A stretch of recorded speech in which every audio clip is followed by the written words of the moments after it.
അഭിമാന നേട്ടത്തിന് ശേഷം ഇതാ വരികയാണ്. അതെ, മലയാളികളെ കാണാം, തിരിച്ചു മലയാളികളെ കാണാം.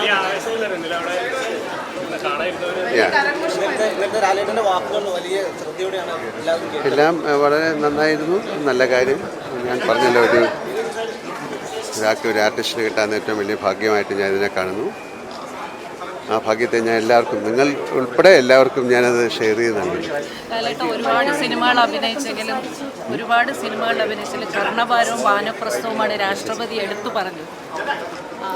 രണ്ടും ഒരു ക്ലാസിക്കൽ ആർട്ടല്ലേ, അതുകൊണ്ടായിരിക്കാം തീർച്ചയായും. സിനിമ എന്നതിലുപരി അതൊരു പെർഫോമൻസ് നൽകിയൊരു ക്ലാസിക്കൽ ആർട്ടാണ്. എന്നൊരു സംസ്കൃത നാടകമാണ്. മറ്റേത് ഒരു 3 ഡയമെൻഷണൽ ആർട്ടാണ്, കഥകളി.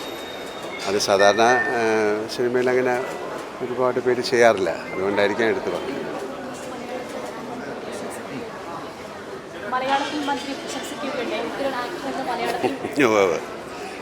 മലയാളത്തിൽ അദ്ദേഹം പോയി പഠിച്ചിട്ട് പറഞ്ഞതാണ്. Thank you. ഓക്കെ.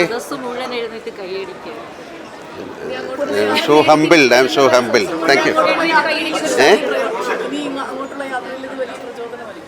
ഇങ്ങനെ വേണ്ടേ? തീർച്ചയായിട്ടും. Thank you. ഞാൻ വീട്ടിലേക്ക്, ഞാൻ മദറിനെ, അമ്മയെ കാണാം. ശരി ശരി, താങ്ക് യു. ഓക്കെ.